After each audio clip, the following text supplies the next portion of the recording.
Bradesco. Entre nós, você vem primeiro.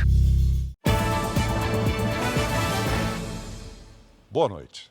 Boa noite. Nos 6 primeiros meses do ano, o Banco Central já recolheu quase 80 mil notas falsas que estavam em circulação no país. Segundo as autoridades, apenas uma quadrilha fabricou nos últimos 5 anos 30 milhões de reais de dinheiro que não valiam nada. Nos caixas deste supermercado em São Paulo, máxima atenção quando entra dinheiro. Principalmente quando são notas altas de 50 até 200 reais. Quando o colaborador chega, a primeira coisa que nós fazemos, além de passar as normas e os procedimentos, é orientá-los com relação às notas. O que tem que fazer, o que tem que olhar. As transações feitas em cartão e no Pix mudaram muito a forma de se fazer uma compra, mas o dinheiro vivo ainda é bastante utilizado. Há estimativas feitas por especialistas que mostram que nas classes C e D, o dinheiro é responsável por 40% dos pagamentos. É aí que as notas falsas circulam com mais facilidade. Segundo a Associação Brasileira de Combate à Falsificação, os criminosos conseguem encontrar com facilidade na internet produtos usados para produzir notas falsas. Tintas que eram prioritárias há 20 anos atrás, hoje são revendidas similares no mercado que facilitam a vida dessas quadrilhas de falsificadores, deixam esse dinheiro parecido com o nosso e dessa maneira a população acaba sendo vítima da circulação dessa moeda falsa. Em aplicativos de mensagens, criminosos montam pacotes promocionais para vender as falsificações. Para ter 10 mil reais em notas falsas, o interessado vai ter que desembolsar R$ 1.500, tudo em nota de 20, 50 e 100. Eles garantem que as cédulas passam em todos os testes, mandam fotos para comprovar a qualidade do produto. Na semana passada, a Polícia Federal prendeu em Itanhaém, no litoral paulista, uma quadrilha que falsificava dinheiro. Segundo as investigações, em 5 anos, eles produziram cerca de 30 milhões em notas falsas. Eles utilizam técnicas, inclusive de envelhecimento, inclusive de tratamento do papel, para que esse papel possa parecer com papel moeda, mas na verdade ele não é papel moeda, não é um papel dessa qualidade. Algumas dicas simples ajudam a identificar uma nota falsa. As células têm dispositivos de segurança que podem ser vistos contra a luz. Outra dica é verificar principalmente a textura e as cores das notas. Você pode ver que mesmo a tinta sendo da mesma tonalidade, ela fica mais fraca na nota fria. Veja agora outros destaques desta segunda-feira. Petrobras anuncia aumento do preço da gasolina e do gás de cozinha. Polícia Federal diz que Bolsonaro e assessores desviaram quase 7 milhões de reais com a venda ilegal de joias. Lula critica a ausência de Javier Milei em reunião do Mercosul e diz que a Argentina é muito importante para o bloco. Rússia ataca cidades ucranianas e atinge hospital infantil na capital, Kiev. E os 10 anos da maior derrota da seleção brasileira em Copa do Mundo. Foi um pânico, foi um blackout que deu.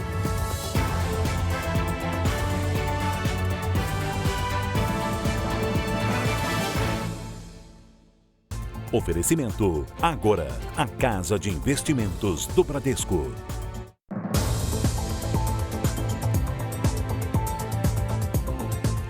A Anvisa informou hoje que vai avaliar em breve o pedido do Conselho Regional de Medicina de São Paulo para suspender a distribuição e comercialização de produtos com a substância PMMA, usada em procedimentos estéticos. Uma cirurgia de preenchimento mal sucedida deformou os glúteos da Letícia. Para melhorar a aparência, o médico sugeriu a aplicação de um produto na região e injetou na paciente o polimetilmetacrilato, conhecido como PMMA. Dentro de um ano eu comecei a ter esses problemas. Nódulos, dor, o plástico ele chegava a querer sair, né? Era tipo uma espinha e aí ficava pontinha, pontada assim, bem dura, bem dolorida. Para remover o produto, ela já passou por várias cirurgias. Já passei por mais de 4 cirurgias para tentar remover parte desse produto, que ele inflama. O PMMA é um polímero plástico que fica implantado no corpo e não é absorvido. A substância pode permanecer no organismo durante anos, até provocar uma reação inflamatória. Quando usado em grandes áreas, os riscos são ainda maiores. Para você retirá-lo, tem que fazer cirurgias de retirada de pele, de gordura, de músculo, de tecidos, que vai causar sequelas graves, deformidades. Esse produto pode migrar para as outras áreas. Na semana passada, a modelo Aline Maria Ferreira, de 33 anos, morreu em Brasília depois de passar 9 dias internada por complicações após uma aplicação de PMMA nos glúteos. Graziele Silva Barbosa, que realizou o procedimento, se apresentava como biomédica, mas não tem curso superior. A Agência Nacional de Vigilância Sanitária autoriza a venda de produtos à base de PMMA para preenchimento cutâneo e muscular com finalidade corretiva ou reparadora. Apenas profissionais habilitados podem aplicar o produto. Mas, na última semana, o Conselho Regional de Medicina de São Paulo pediu à Anvisa a suspensão da comercialização e da distribuição do produto. O CREMESP afirma que tanto a Sociedade Brasileira de Cirurgia Plástica quanto a Sociedade Brasileira de Dermatologia não recomendam o uso da substância para fins estéticos e que as chances de complicações graves e até de morte são altas e não justificam o uso. Existem produtos muito melhores, com muito menos complicações do que o PMMA. 3 pessoas foram presas no Rio de Janeiro, suspeitas de fazer parte de uma quadrilha responsável por fraudar o sistema financeiro de um banco. Segundo a investigação, o grupo causou um prejuízo de 40 milhões de reais à instituição. Nelson Sampaio de Oliveira e Rômulo Andrade Nascimento estão entre os presos. Eles são apontados como responsáveis por aliciar e pagar funcionários que facilitavam o acesso ao sistema interno do banco. As investigações começaram após a prisão do eletricista Vinícius Souza Tobias em maio desse ano. Imagens do circuito de segurança registraram Vinícius instalando um dispositivo eletrônico na agência onde ele trabalhava. São modems preparados já, ligados na rede do banco, com acesso à internet, franqueando a eles o acesso já também com credenciais de funcionários que foram passadas para eles. Segundo a polícia, os criminosos pagavam R$10 mil pelo equipamento instalado e até R$100 mil pelas senhas de acesso. O aparelho permitia invadir o cadastro dos clientes para trocar fotos, número de documentos e até a biometria. Na última etapa, o dinheiro das vítimas era sacado ou transferido para contas ligadas aos criminosos. Um prejuízo estimado de R$40 milhões ao banco.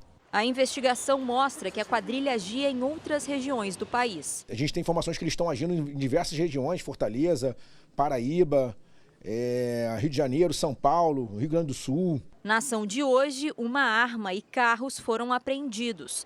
5 pessoas prestaram esclarecimento na delegacia. A defesa dos suspeitos não foi encontrada. Em Salvador, a polícia prendeu um homem suspeito de furtar uma joalheria. Para conseguir invadir a loja, ele passou a noite dentro do shopping. Já tinha amanhecido quando seguranças conseguiram pegar Vitor Maxwell Guimarães Espelho, de 23 anos, que tentava deixar o centro comercial. Segundo a investigação, ele invadiu uma sorveteria perto da loja de joias na noite anterior. O estabelecimento é fechado apenas por uma lona, o que pode ter facilitado a entrada do suspeito. Ele dormiu ali para agir. Logo nas primeiras horas do dia, o assaltante cortou o gesso para conseguir entrar na joalheria e cobriu as câmeras de segurança com sacos. Mas a central de monitoramento local acionou o shopping porque 2 zonas de alarme dispararam. Quando eu chego aqui, que eu abro a empresa, abro o espaço do que tinha sido arrombado, estava todo o sistema de câmera e de alarme quebrado, danificado. Eles sabem onde tinha tudo, onde era tudo. Entendeu? Então parecia que tinha um mapa. Com a prisão do suspeito, foi possível recuperar a quantia de R$ 1.100 em dinheiro e as joias furtadas da loja. Esta é a 3ª vez em 7 meses que a joalheria é alvo de criminosos, que agem de forma parecida. No ano passado, um homem foi pego no forro do teto do shopping. O prejuízo, na época, foi de R$30 mil. Como é que ele dormiu aqui e ninguém viu?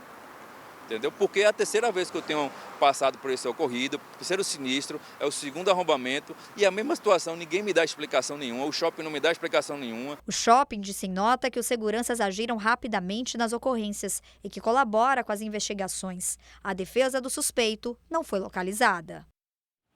A Petrobras anunciou reajustes nos preços da gasolina e do gás de cozinha. São os primeiros aumentos sob a presidência de Magda Chambriard.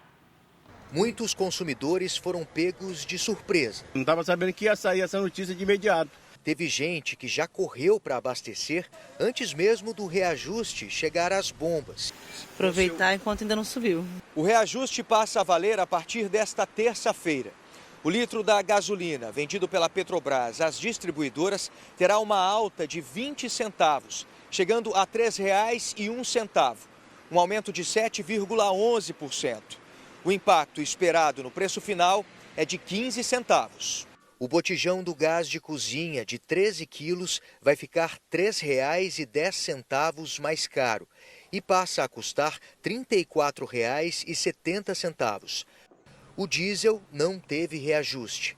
O último aumento no preço da gasolina foi em agosto de 2023. E o primeiro desde que Magda Chambriard assumiu o comando da Petrobras. Há pouco mais de um ano, a estatal anunciou uma mudança na política de preços e deixou de fazer o reajuste com base nas variações do dólar e da cotação do petróleo no mercado internacional. Para essa economista, já havia a expectativa de alta nos preços desses combustíveis. Com a última pressão de preço do petróleo no mercado internacional e também da defasagem em relação ao câmbio, da piora do câmbio, era de se esperar que em algum momento a Petrobras viesse a realizar esse reajuste. Tem consumidor pensando duas vezes antes de tirar o carro da garagem. Tem dia que eu nem saio para rodar porque não compensa. O que eu vou ganhar, a metade é combustível, a metade fica no serviço, não tem como. Subiu para 182 o número de mortos por causa das enchentes no Rio Grande do Sul. Mais de 600 mil pessoas foram atingidas e 31 ainda estão desaparecidas. A Defesa Civil Gaúcha emitiu um alerta para baixas temperaturas em diversas regiões do estado. O calor do fogo ajuda a amenizar o frio intenso. A gente faz um fogo às vezes para esquentar, né? A gente faz um sopão, alguma coisa, as pessoas se reúnem juntos, se ajudam, né? Fábio deixou a casa na região das Ilhas, em Porto Alegre, quando a água da enchente tomou conta de tudo. Desde então, ele e a família moram debaixo dessa lona, em uma estrada que dá acesso ao antigo bairro.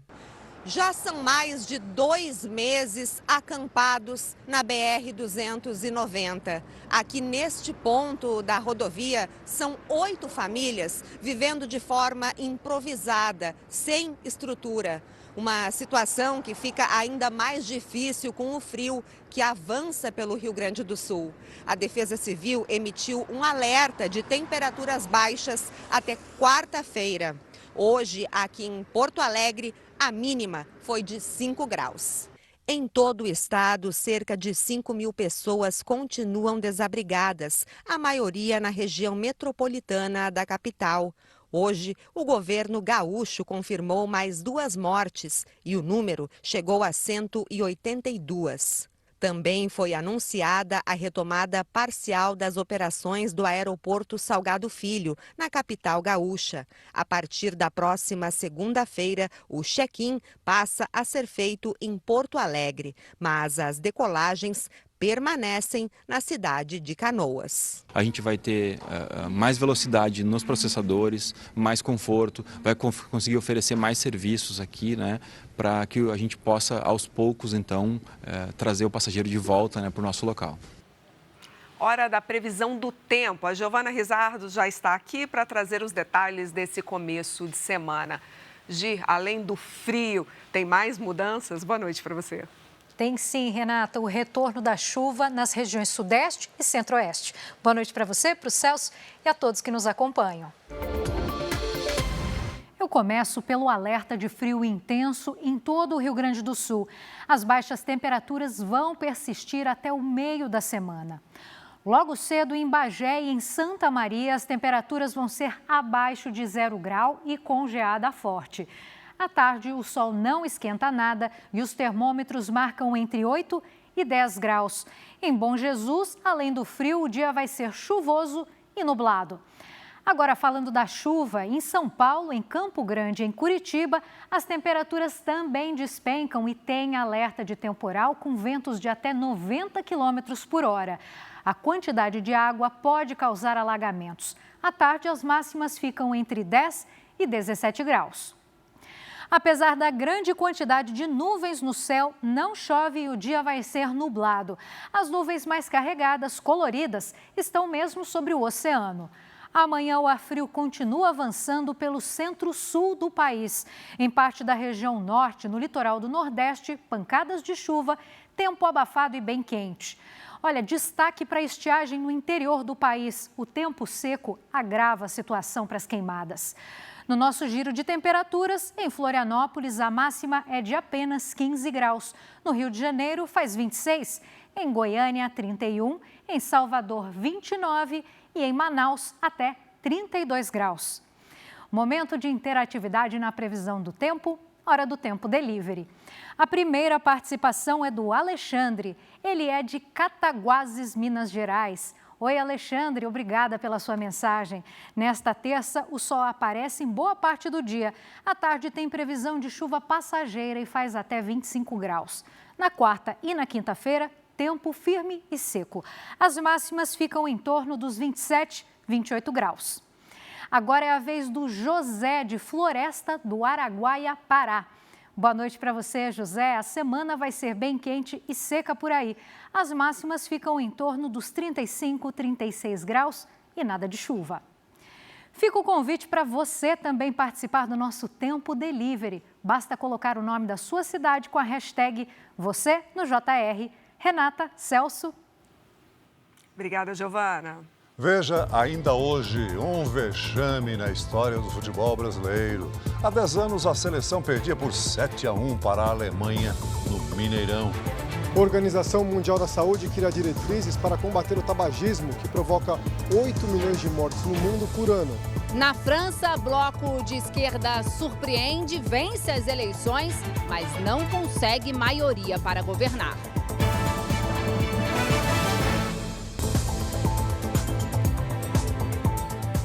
A partir de hoje, os bancos começaram a padronizar os extratos bancários. A ideia é facilitar a compreensão dos clientes. A mudança vai começar pelas transações mais comuns, com os saques e depósitos. Depois, as outras operações financeiras serão incluídas no processo de padronização. De acordo com a Federação Brasileira de Bancos, a FEBRABAN, as agências bancárias usam mais de 4.000 tipos de nomenclaturas diferentes em operações. E desde 2013, é obrigatória a discriminação de 7 impostos nas notas fiscais. Mesmo assim, muitos consumidores não verificam os tributos embutidos em tudo que compram. É importante que os consumidores consultem esses impostos, não é mesmo, Patrícia Lages? Boa noite para você. Boa noite, Renata. A gente precisa saber o que está pagando, né? Boa noite, Celso, e boa noite para você de casa.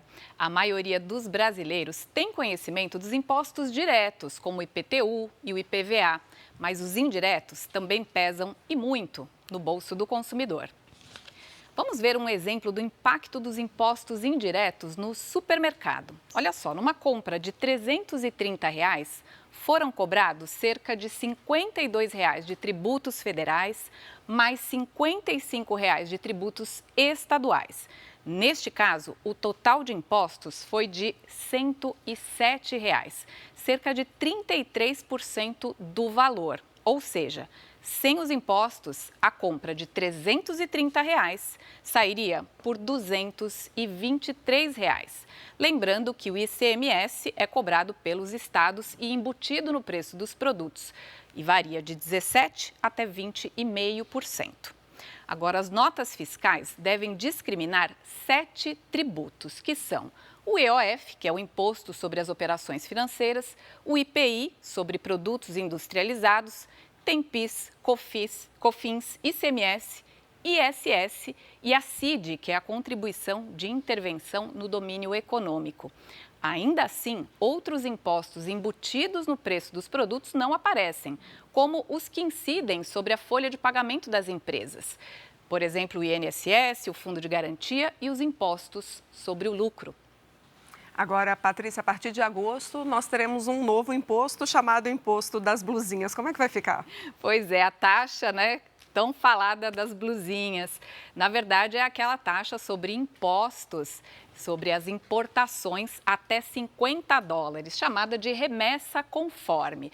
Essas compras de até $50, o equivalente aqui a R$270, serão tributadas em 20%. Agora, isso inclui o frete. Então, por exemplo, uma compra de R$100 com frete de R$20, os 20% serão cobrados sobre os R$120. E aí o valor final para o consumidor vai para R$144.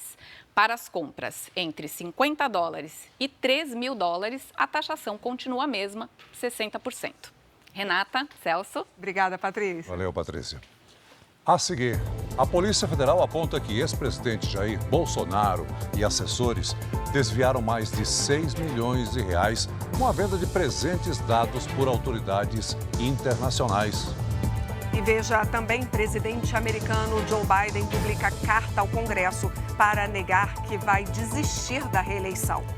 Lula critica a ausência de Milei em reunião do Mercosul e diz que a Argentina é muito importante para o bloco.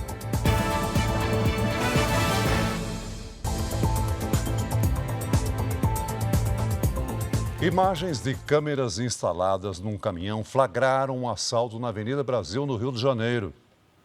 Criminosos armados descem do carro e rendem um motorista na principal via expressa da cidade. Um deles entra na cabine pela janela e obriga a vítima a dirigir para dentro de uma comunidade controlada pelo tráfico de drogas. Uma carga de pneus avaliada em R$700 mil foi roubada. A vítima foi liberada 2 horas depois do assalto. A Polícia Militar realizou uma operação na região, mas até agora ninguém foi preso. A Organização Mundial da Saúde criou diretrizes para combater o tabagismo. Por ano, 8 milhões de mortes são provocadas pelo cigarro no mundo. Depois de 26 anos, Clarissa parou de fumar. Faz apenas 2 meses e ela ainda sente falta do cigarro. É triste, eu sonho ainda todas as noites que eu estou fumando, né? E acho que talvez isso aconteça para sempre. A decisão foi motivada pelo exemplo do marido. Rafael foi fumante por décadas. Parou há 10 meses, mudou o estilo de vida e já perdeu 22 quilos. A minha sorte é que eu consegui substituir esse vício de fumar por corrida. Eu acabei respirando muito melhor. A minha vida social ficou muito melhor. O meu trabalho ficou muito melhor justamente porque não há dispersão de tempo. Para ajudar pessoas como a Clarissa e o Rafael, a Organização Mundial da Saúde criou diretrizes para o tratamento contra o tabagismo. Entre elas, o uso do medicamento vareniclina para combater o desejo de fumar, reposição de nicotina, uso de antidepressivos em alguns casos e terapia comportamental em grupo ou individual. Estima-se que 1 bilhão e 250 milhões de pessoas sejam fumantes no mundo e que o tabagismo seja responsável por 8 milhões de mortes por ano. Segundo os especialistas, o tabagismo deve ser visto como uma doença e, dessa forma, os fumantes como pacientes que precisam de tratamento médico. As novas diretrizes da OMS deixam claro que profissionais da saúde de diferentes especialidades devem se unir para motivar essas pessoas a se livrar da dependência. Em qualquer consulta, seja por um especialista como um pneumologista, um clínico, um ortopedista, se ele identifica um fumante, ele deve dedicar 3 minutos para falar com o paciente acerca das implicações do tabagismo. Clarice e Rafael sabem que é alto o risco de recaída. Por isso, um apoia o outro para seguir na rotina sem cigarro. Enquanto eu conseguir decidir pela minha própria vida, eu nunca mais vou fumar, não quero mais fumar. Tem que ser uma decisão, né? Para o nosso bem, para o bem da nossa saúde, da nossa longevidade. O presidente Lula participou hoje da cúpula do Mercosul em Assunção, no Paraguai. A ausência do presidente da Argentina, Javier Milei, não foi bem recebida. E o presidente Lula falou em nacionalismo arcaico, em referência ao presidente argentino.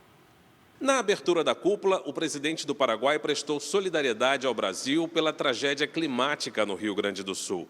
Os líderes também demonstraram apoio ao presidente da Bolívia, Luiz Arce, que sofreu uma tentativa de golpe militar no dia 26 de junho.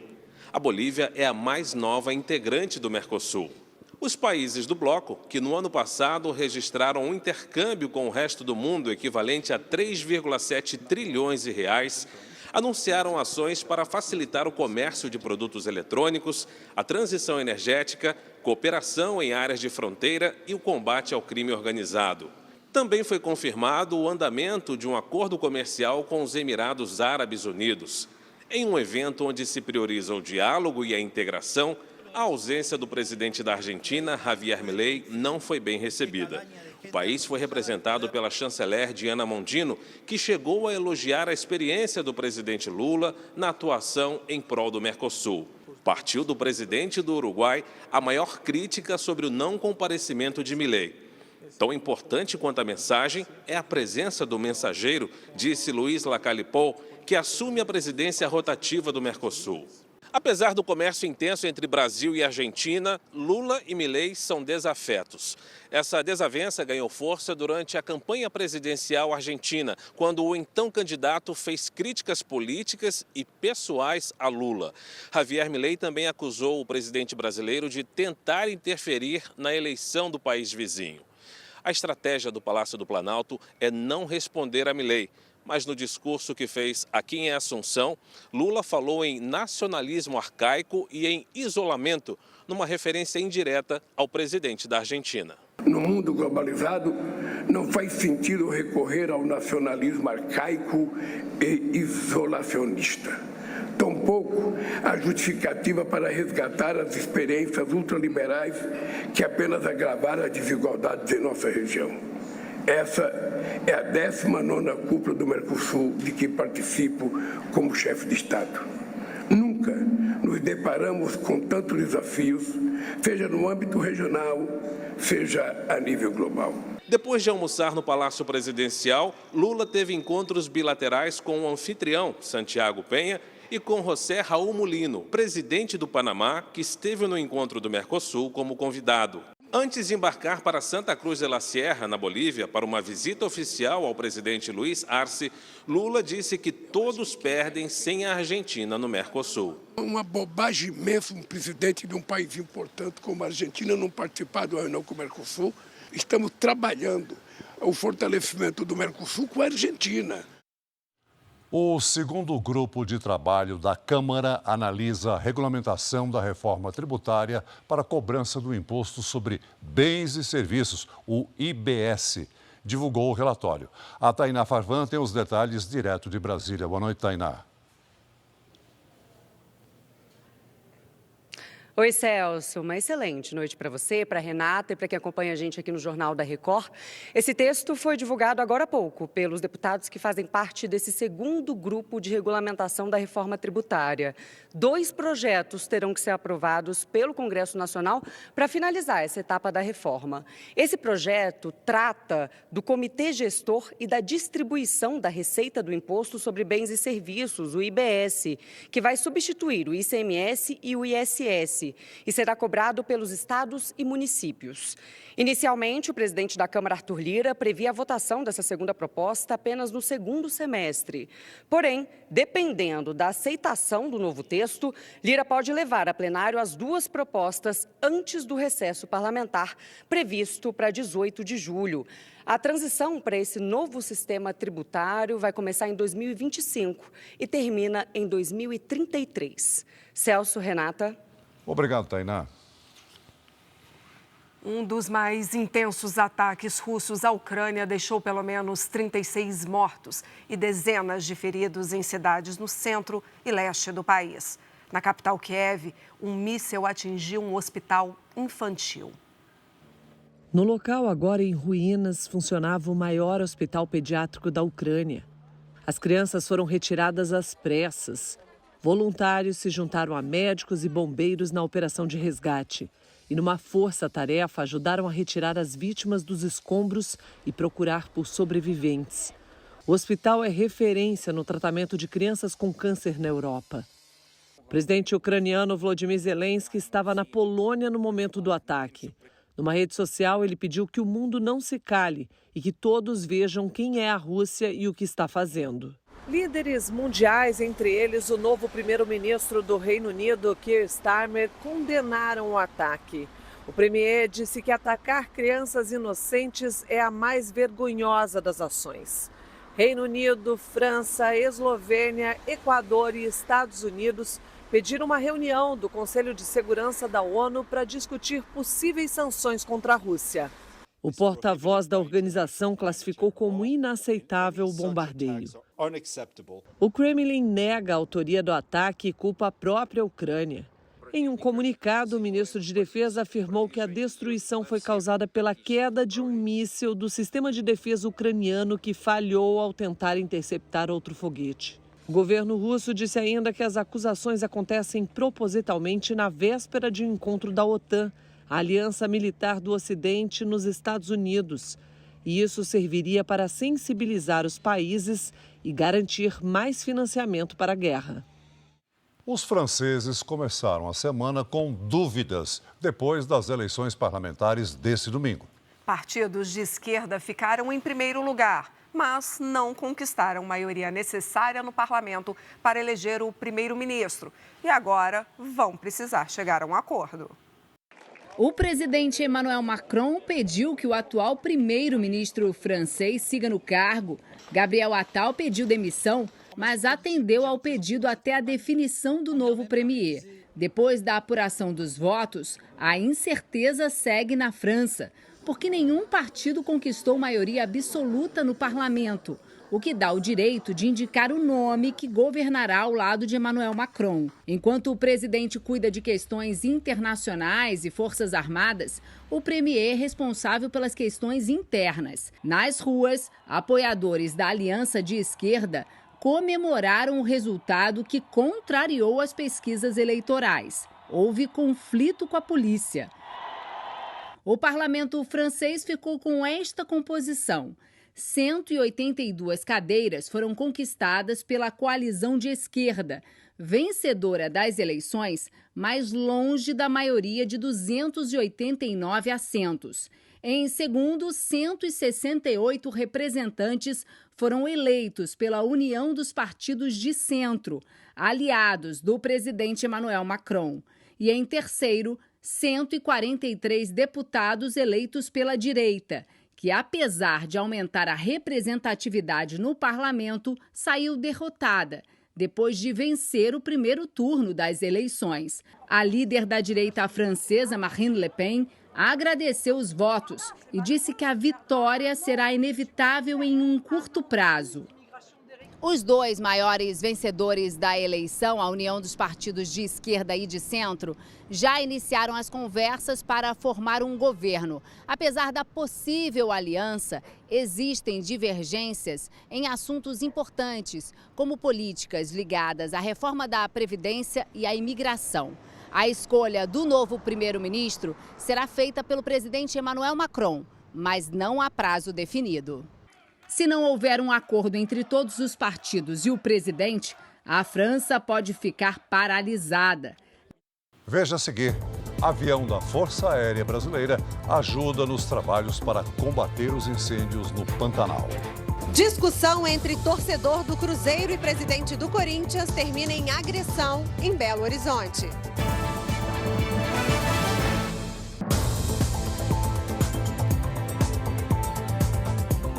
O presidente americano Joe Biden publicou hoje uma carta ao Congresso para pôr fim às especulações de que vai desistir de concorrer à reeleição. Nós temos uma missão e esta missão é derrotar Donald Trump.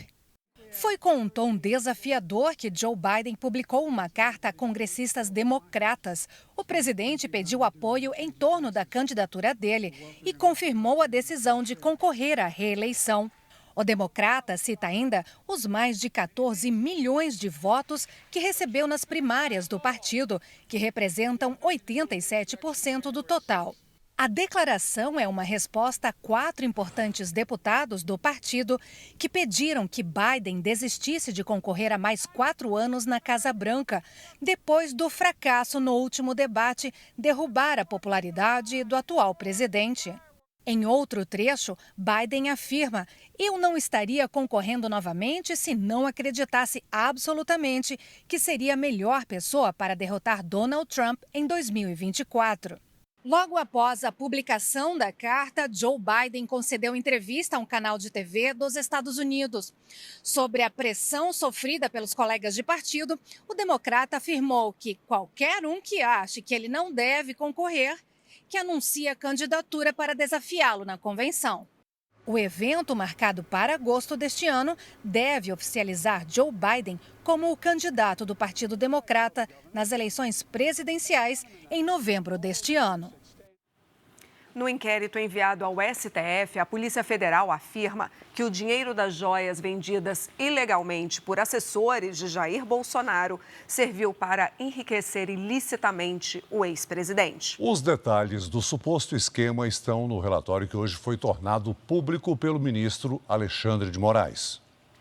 Para os investigadores, as joias enviadas como presentes por autoridades estrangeiras ao governo Jair Bolsonaro pertencem à União. Por isso, elas não poderiam ser comercializadas como bens pessoais ou serem declaradas como acervo pessoal do ex-presidente. No relatório entregue ao Supremo semana passada e retirado de sigilo hoje pelo relator da investigação, ministro Alexandre de Moraes, os policiais afirmam que os bens que foram objeto dos atos de desvio e tentativa de desvio perpetrados pela associação criminosa tinham a finalidade de enriquecimento ilícito do ex-presidente Jair Bolsonaro. As joias estão avaliadas em quase 7 milhões de reais, segundo a Polícia Federal. A investigação aponta que os valores obtidos dessas vendas eram convertidos em dinheiro em espécie e ingressavam no patrimônio pessoal do ex-presidente por meio de outras pessoas e sem utilizar o sistema bancário, com o objetivo de ocultar a origem, localização e propriedade dos valores. Os investigadores concluíram que a suposta organização criminosa usou a estrutura do Gabinete Adjunto de Documentação Histórica para legalizar a incorporação dos bens de alto valor, presenteados por autoridades estrangeiras, ao acervo privado do ex-presidente da República, Jair Bolsonaro. A Polícia Federal identificou ainda que o ex-presidente não movimentou dinheiro de suas contas bancárias no Brasil e no exterior para pagar os gastos da estadia dele nos Estados Unidos, entre 30 de dezembro de 2022 e 30 de março de 2023. Tal fato indica a possibilidade de que os proventos obtidos por meio da venda ilícita das joias desviadas do acervo público brasileiro possam ter sido utilizados para custear as despesas em dólar de Jair Bolsonaro e sua família, enquanto permaneceram em solo norte-americano. Segundo a Polícia Federal, o avião presidencial foi usado no esquema para retirar do Brasil pelo menos 4 conjuntos de joias que foram negociados durante a permanência de Bolsonaro nos Estados Unidos. As provas foram enviadas hoje pelo ministro Alexandre de Moraes à Procuradoria-Geral da República, que terá 15 dias para analisar os documentos e decidir se denuncia Bolsonaro e os outros 11 indiciados, ou se pede ampliação das investigações ou ainda se arquiva o caso. Tentamos contato por telefone com o ex-presidente, mas ele não atendeu às ligações. Bolsonaro criticou o erro da Polícia Federal, que divulgou que as joias desviadas estariam avaliadas em 25 milhões de reais. Numa rede social, Bolsonaro disse que aguarda muitas outras correções e que a última será aquela dizendo que todas as joias desviadas estão na Caixa Econômica Federal, acervo ou Polícia Federal, inclusive as armas de fogo. E espera que a Polícia Federal se posicione sobre quem foi o mandante do ataque à faca que sofreu, numa referência a Adélio Bispo, autor do atentado durante a campanha eleitoral em 2018. O caso acabou arquivado pela PF. Em nota, a defesa de Jair Bolsonaro afirmou que o ex-presidente sofre perseguição política e que o Supremo Tribunal Federal e o ministro Alexandre de Moraes não têm competência para analisar o caso. Segundo o texto, todos os presentes foram catalogados por servidores de carreira dentro do que estabelece a lei. Os advogados alegam que Bolsonaro nunca quis para si nenhum bem considerado público. Eles também criticaram o relatório da Polícia Federal, que inicialmente falava em 25 milhões de reais. sendo corrigido para cerca de quase 7 milhões de reais. No Pantanal, as ações de combate aos incêndios seguem em Mato Grosso do Sul. Um avião da Força Aérea Brasileira tem despejado água com precisão nos focos das queimadas. A pista do Aeroporto Internacional de Corumbá, em Mato Grosso do Sul, se transformou numa base de apoio contra as chamas no Pantanal. A aeronave de vários modelos que transportam brigadistas e lançam água em áreas incendiadas, como esse gigante da Força Aérea Brasileira, que tem feito até 5 voos diários em regiões afetadas pelas chamas. Toda a operação do KC-390 é complexa e requer uma força-tarefa. Primeiro, as equipes identificam com a ajuda de satélites o local do fogo. Depois fazem um sobrevoo com uma aeronave menor. Só então é que o avião da FAB levanta voo para despejar a água. Antes da missão, a aeronave é abastecida com 12 mil litros d'água. Material já devidamente armazenado e é hora de acionar as turbinas para a decolagem. Dentro do avião, uma estrutura gigante de tubos e cilindros que sozinhos pesam mais de 6 toneladas. O sobrevoo é na região do Paiaguás, onde o fogo há semanas vem consumindo a vegetação. Da janela do avião, uma paisagem cinzenta das áreas já devastadas pelo fogo. Para que o lançamento da água ocorra com maior precisão, o avião da FAB tem que voar muito baixo. A gente está agora na cabine de controle da aeronave, descendo o máximo possível para chegar até o foco da queimada.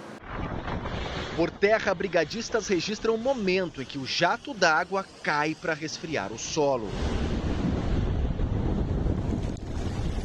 Desde o início da operação, o KC-390 já lançou mais de 300 mil litros de água sobre o Pantanal de Corumbá, que lidera o ranking nacional de queimadas, com quase 2.700 focos registrados este ano.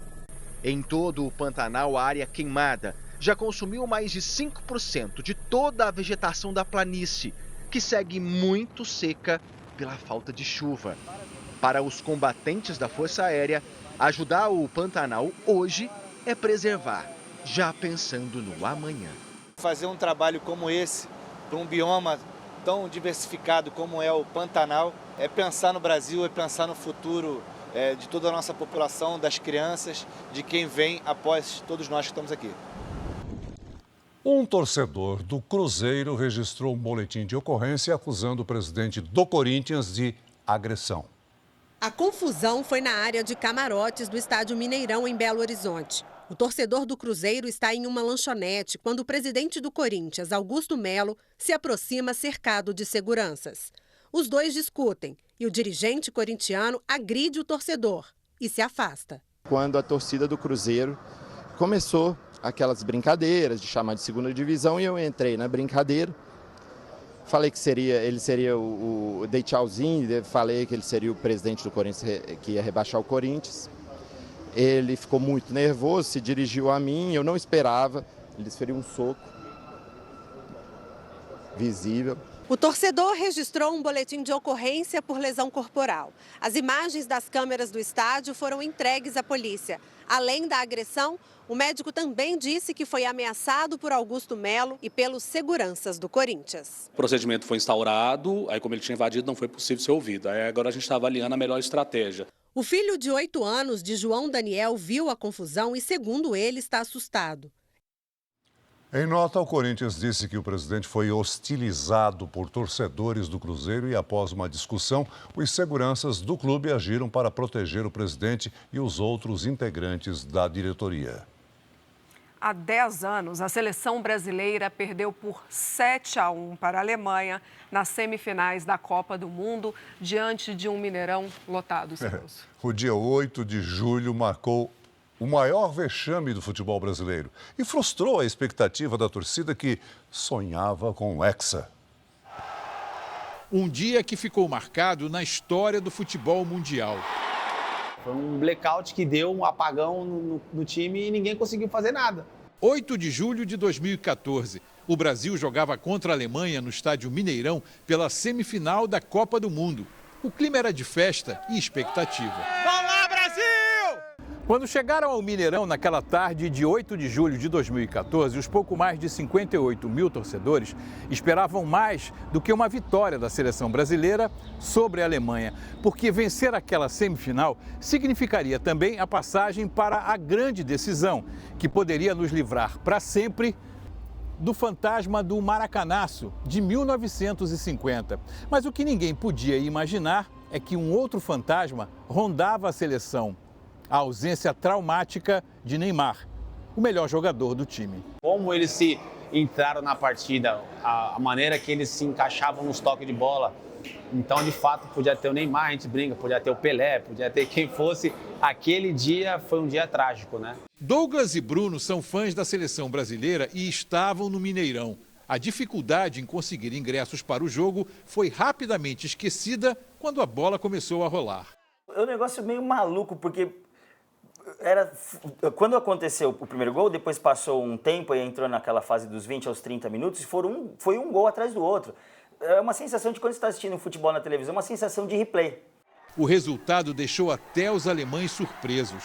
Uma coisa que eles não estavam conseguindo entender o que estava acontecendo também, porque realmente foi uma situação, acho que ninguém esperava, não tinha uma pessoa que fizesse um prognóstico para aquele jogo de 7-1 ou de uma goleada. O 7-1 é a pior derrota do Brasil em Copas do Mundo. Luiz Alberto Rozan era o fisioterapeuta da seleção. Experiente, já esteve em outros 3 mundiais e lembra como se fosse hoje a derrota mais dolorida que viveu. Eu recordo que quando terminou o jogo, eu já estava no vestiário esperando e o Filipão foi um dos primeiros a entrar. Ele chorou comigo. Ele me abraçou.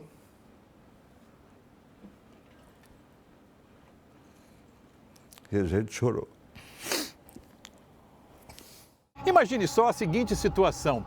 Você é jogador de futebol da seleção brasileira, num ano de Copa no Brasil. É a chance de fazer história, quem sabe até conseguir mais uma estrela na camisa. Daqui do banco de reservas, você sabe que a vitória virá, não há qualquer dúvida. Mas aí, o adversário, a outra seleção, sai na frente do placar e faz mais um gol, e mais um, e outro mais, e mais um. Uma situação tão absurda que você não consegue nem acreditar, nem entender o que está acontecendo. Jô, que na época jogava pelo Atlético Mineiro, ainda está em atividade. Aos 37 anos, defende o Amazonas, que disputa a Série B do Campeonato Brasileiro. Para o atacante, os 7 gols representaram o fim de um sonho. Quando eu fui convocado, eu tinha na minha mente em ser campeão do mundo, né? Todo jogador sonha. E aí terminar tragicamente do jeito que terminou. Então eu fiquei por algum tempo pensando muito nisso. Falava, cara, poderia ser diferente, a gente poderia ter sido campeão. Hoje era para mim estar com uma medalha de campeão do mundo. Então isso ficava latejando o tempo inteiro na minha mente por pelo menos uns 4, 5 meses. O Jornal da Record de hoje termina aqui. Essa edição na íntegra e também a nossa versão em podcast estão no Play Plus e em todas as nossas plataformas digitais. Fique agora com a série A Rainha da Pérsia. E logo após Gênesis, não perca o reality A Grande Conquista com a dinâmica cara a cara. Uma boa noite para você. Boa noite.